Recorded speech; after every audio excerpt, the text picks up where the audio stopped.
Okay sir. ఇంకొకటి sir, ప్రముఖంగా వినిపిస్తుంది ఏంటంటే, జగన్మోహన్ రెడ్డి అసలు ఎలా ముందుకెళ్తున్నాడు? అంటే చాలామంది మాట్లాడుతున్నారు సార్. ఎందుకంటే, ఇక్కడ 11 సీట్లు ఇచ్చారు. ఆయన ప్రతిపక్ష హోదా కావాలని కోర్టుకెళ్ళాడు. నిజంగా హాస్యాస్పదంగా ఉన్న విషయం. ఓకే. ఆయన అసలు అసెంబ్లీకి కూడా వెళ్ళని పరిస్థితి.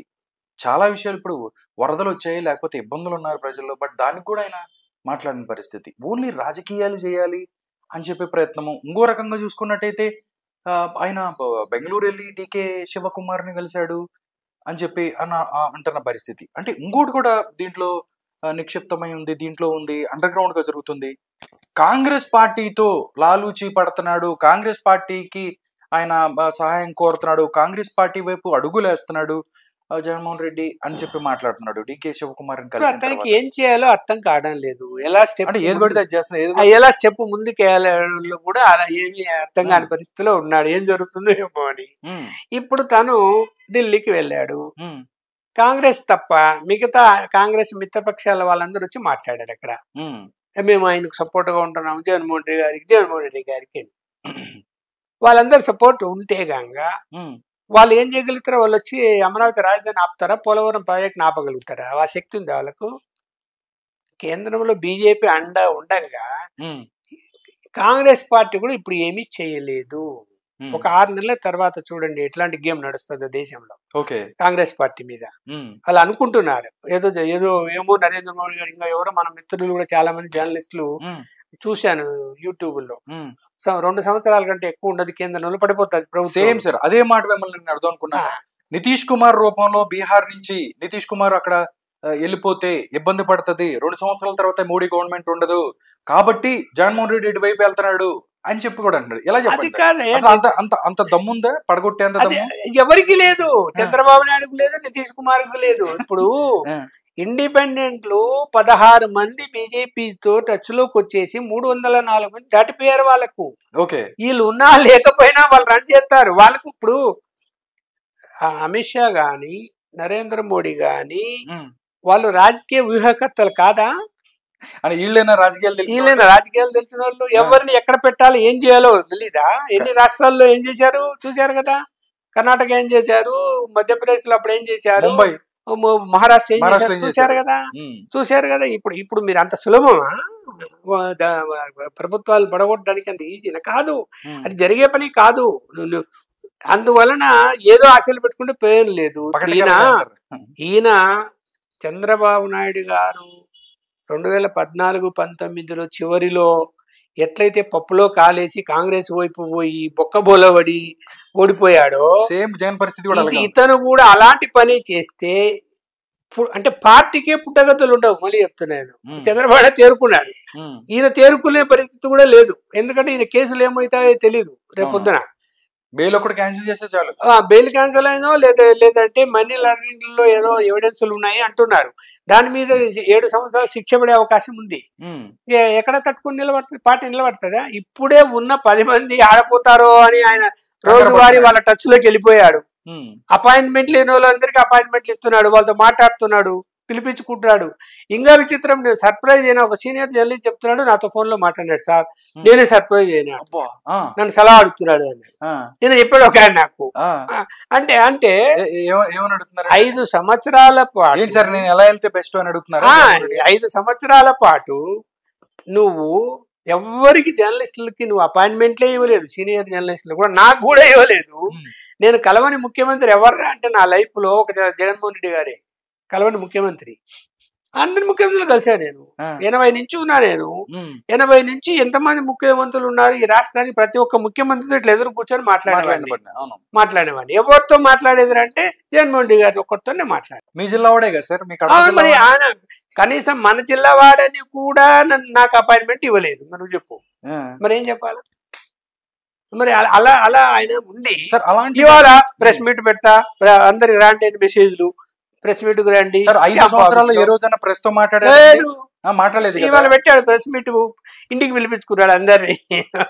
మరి ఏం చేయాలా? పరిస్థితులు అలాగే వస్తాయి. ఇప్పుడు ఇప్పుడు రాజశేఖర్ గారు ఉన్నారు, సీఎం గా ఉన్నారు. అసలు నేను ఎప్పుడు మాట్లాడాలనుకున్నా నేరు సెక్రటరీ ఉండి సెక్రటరీ పోతే వెంటనే లోపలికి పోతా, 2 నిమిషాలు అట్ట ఇటు లోపలికి పంపిస్తారు. లేదంటే ఇంటికాడి పోయాను అనుకో, లక్ష్మణ్ గారు వచ్చారు వెంటనే లోపలికి పంపిస్తారు. ఆడ కూర్చుంటాం, ఆయన వచ్చి కడపలో అయినా కానీ ఎక్కడైనా కానీ. ఎప్పుడు అసలు నేను చంద్రబాబు నాయుడుతో కూడా అంతే, నాకు ఎప్పుడు అవసరం ఉంటే అప్పుడు వెళ్ళి మాట్లాడేవాడిని, వచ్చేవాడిని. ఈ ఇంటి దగ్గరైనా మాట్లాడేవాళ్ళం, సెక్రటరీలో అయినా మాట్లాడేవాళ్ళం. మరి ఈయనకు అపాయింట్మెంట్ అడిగి చాలా విసుకొచ్చి ఇంక వదిలేశాను నేను మాట్లాడదామని చెప్పి. ఏం చెప్పాలి మనం దానికి? ఇప్పుడు వాళ్ళ నాన్నగారు మా దగ్గర ఎన్ని సలహాలు తీసుకున్నారో మాకు తెలుసు. ఆయన ఏదైనా ఇబ్బంది వచ్చినప్పుడు ఇప్పుడు నీ మీద కేసు కట్టామంటే కూడా మీ నాన్నగారు నాకు రిక్వెస్ట్ చేసుకుంటే ఎస్పీ గారు ఏం చెప్పారు? అప్పుడు లక్ష్మణ్ గారు మళ్ళీ వార్త రాస్తాడు కేసు కట్టకపోతే కట్టలేదని, మీరు ఆయన రిక్వెస్ట్ చేసుకోండి, లేకపోతే మేము ఎఫ్ఐఆర్ కట్టాలా అన్నాడు రాజశేఖర్ గారితో. అదే మాట నాకు చెప్పి, లేదు వాడు చదువుకుంటున్నాడు, ఏమో వదిలేసి కేసు బుక్ అయితే గనక క్రిమినల్ కేసు అవుతుంది, అది క్రిమినల్ కేసు అవుతుంది, ఆయన వదిలేయి అబ్బాయిని చదువుకొని అంటే, అరే చదువుకుంటున్నాడు కదా అని చెప్పి నేను మళ్ళీ దాని మీద ఫాలోఅప్ చేయకుండా వదిలేశాను. ఆయన నన్ను రిక్వెస్ట్ చేసుకున్నాడు. మళ్ళీ ఎస్పీ గారు నన్ను అడిగారు, మంచి పని చేసావు లేదో చదువుకుంటున్నా అంట కదా అని. అలాంటి పద్ధతుల్లో మీ నాన్నగారు ఉండేవారు.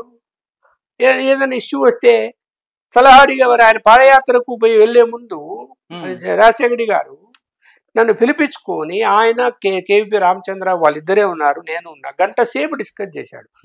అంటే ఏంటి పరిణామాలు ఎలా ఉంటాయి, పబ్లిక్ ఎలా రిసీవ్ చేసుకుంటారు, ఏ అంశాల మీద మాట్లాడొచ్చు అని దానికి సలహా చెప్పాము. దాన్ని అరే లక్ష్మణ్ గారు చెప్పేది 100% కరెక్ట్ అన్నాడు. ఇది ఎక్కడన్నా ఇప్పుడు సమాజంలో ప్రజల నాడి తెలుసుకుంటూ ఏమనుకుంటున్నారు, ఎలా ఉన్నారు అనేటువంటి సమాచారము మాలాంటి సీనియర్ జర్నలిస్టులకు ఉంటది, అంచనా వేయగలుగుతాం.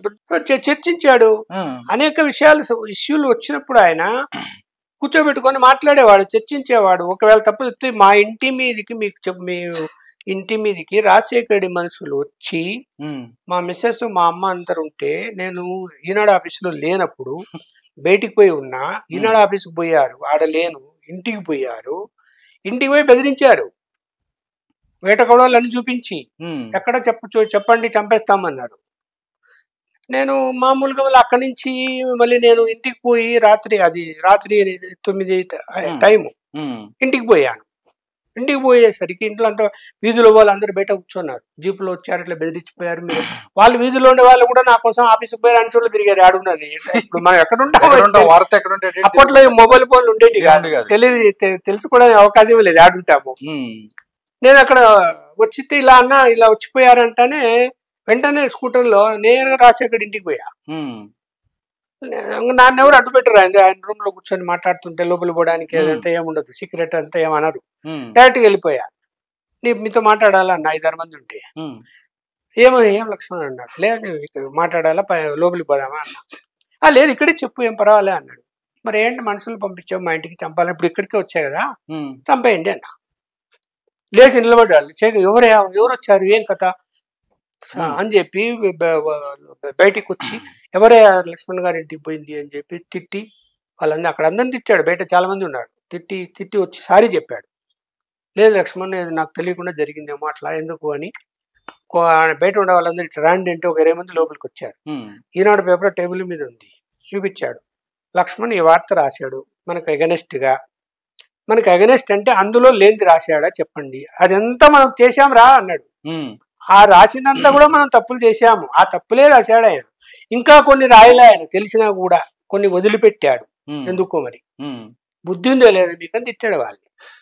మరి ఇక్కడ ఒక మనిషి పొరపాట్లు జరగచ్చు కానీ దిద్దుకోవాలి. అలా అంత మాత్రం నేను దాన్ని ఇష్యూ చేయలేదే, పేపర్లో కూడా రాయలేదు, కేసు కూడా పెట్టలేదు. ఆయన రిలీజ్ అయ్యాడు, వదిలేసాము అంతే. మరి అలాంటి పరిస్థితి లేదంటారు ఇక్కడ. అసలు మనిషి ఇంటరాక్ట్ అవుతాయి కదా ఎవరితో అన్నా. ఇప్పుడు సీనియర్ జర్నలిస్ట్తో ఎవరితో ఇంటరాక్ట్ అవుతుంటే ఎవరికైనా అపాయింట్మెంట్లు ఇస్తే కదా, తనకు ఎవరో ఒక తెలంగాణ ఆయన ఒక సీనియర్ జర్నలిస్ట్ నచ్చాడు, ఆయనకు పదవి ఇచ్చాడు. ఇంకొక సీనియర్ జర్నలిస్ట్ నచ్చాడు, ఆయనకు పదవి ఇచ్చాడు. ఆంధ్రాలో సీనియర్ జర్నలిస్ట్ లేరా అంటే నీ కంటికి ఎవరు కనపడలేదా? మరి తెలంగాణ వాళ్ళే కనపడతారా? మరి ఏం చేశారు వాళ్ళు? పోనీ ఎంజాయ్ చేశారు శుభ్రంగా. 5 సంవత్సరాలు ఏం ఏం ఏం ఏం చెప్పింది చెప్పండి. ఇప్పుడు ఏం చేయగలుగుతారు చెప్పండి? సైలెంట్ కూర్చొని ఇళ్ళలో ఉన్నారు. గ్రౌండ్ లెవెల్లో ఏం జరుగుతుంది అనేది నీ మంచి కోరి చెప్తే నువ్వు సరిదిద్దుకుంటే ఆ తప్పు మళ్ళీ జరగదు. దాని తర్వాత నీకు మంచి జరిగే అవకాశం ఉంటది. నీకన్నా అబద్ధాలు చెప్పేవాళ్ళు కావాలి అంతే కదా. పొగడే వాళ్ళు కావాలి, చేసేది కరెక్ట్ అని చెప్పేవాళ్ళు కావాలి. ఇప్పుడు నేను కూడా ఆయన ముఖ్యమంత్రి కాకముందు ప్రతిపక్షంలో ఉన్నప్పుడు నేను కలిశాను, కలవకుండా లేను, కలిశాను. ఇక్కడ హైదరాబాద్ లో మాట్లాడాను, 2-3 అంశాల మీద కూడా డిస్కస్ చేశాడు నాతో. ఓకే, బట్ అది కూడా గుర్తులేదు. ముఖ్యమంత్రి అయిన తర్వాత అయిపోయింది, దేర్ ఎండ్స్ ద మ్యాటర్. మరి ఏం చెప్పాలి దానికి? మనం వాళ్ళ నాన్నకు నేనెంత సన్నిహితంగా ఉంటానో తెలుసు ఆయనకు. తను నా పేరు వినోడు కాదు, తెలియనోడు కాదు, నేనెవరో కొత్త కూడా కాదు. వాళ్ళ నాన్న విషయంలో నేను ఎంత కలిసి ఉండేవాళ్ళము, ఆయన ఎన్నిసార్లు కారులో కూర్చోబెట్టుకొని తిప్పేవాడు ఈనాడు అయినా కూడా. మనం అట్లని తెలుగుదేశం మీద కూడా వార్తలు రాయకుండా నేను ఉండలేదు, అందుకనే లైక్ చేసేవాడు. తెలుగుదేశం మంత్రి పదవి పోయింది ఒక ఆయనకు నా వార్త వల్ల. మంత్రి పదవే పోయింది, చేతులెత్తి దండం పెట్టిండు శివారెడ్డి, జమ్మలమూడి శివారెడ్డి, నీ వల్ల నా మంత్రి పదవి పోయింది. అందరి ముందరా, మీడియా అందరి ముందరా సారీ చెప్పిండు. మరి దానికి ఏమన్నా ఎవరిని లెక్క పెట్టావా? ఇప్పుడు వాళ్ళు తప్పు. ఇప్పుడు రాజశేఖర రెడ్డి గారు నా గురించి ఆలోచించింది అదే. అరే మన మీద రాస్తాడు, వాళ్ళ మీద కూడా రాస్తాడు. తెలుగుదేశం అధికారంలో ఉన్నా కూడా, ఈనాడు పేపర్ తెలుగుదేశం సపోర్ట్ గా ఉన్నా కూడా, ఈనాడులో ఉండి తెలుగుదేశం మీద వార్తలు రాస్తున్నాడు కదా. రామోజీరావు గారు ఇతనికి అంత ఫ్రీడమ్ ఇచ్చాడే, ఇతను రాస్తున్నాడు కదా, ఏ ఆపలేదు కదా అనేటువంటిది ఉంది. దానివల్ల మనం అక్కడ మంచి పేరు తెచ్చుకున్నాం, పని చేశాము. అంత గొడవలు ఫ్యాక్షన్లు ఉన్నప్పటికి కూడా ఆ జిల్లాలో నేను పనిచేశాను. 13 సంవత్సరాలు పనిచేశాను. చిన్న విషయమా? సొంత జిల్లాలో అన్ని సంవత్సరాలు ఈనాడులో పనిచేసిన వాళ్ళు ఎవరు లేరు, నేను ఒక్కనే సొంత జిల్లాలో పనిచేసిన. మరి okay sir, thank you so much Uppalakshman గారు. చూద్దాం, అంటే ఆంధ్రప్రదేశ్ ఆర్థిక పరిస్థితి అయితే బాగాలేదు. బీజేపీ ఏ విధంగా ముందుకు వస్తుంది, దాంతోపాటు చంద్రబాబు నాయుడు ఏ విధంగా ముందుకు తీసుకెళ్తాడు, దాంతోపాటు ఎవరైతే జగన్మోహన్ రెడ్డి గారి మీద కూడా రీబిల్డ్ ఆంధ్రాలో ఆయన పాత్ర కూడా ఉండాలి అని కోరుకుందాము. ఆంధ్రప్రదేశ్ బాగుండాలి, అక్కడ ప్రజలు కూడా సంతోషంగా ఉండాలని కోరుకుందాం. Thank you so much Lakshman garu, ప్రస్తుత రాజకీయ అంశాల మీద చక్కని విశ్లేషణ అందించారు. నమస్కారం అండి.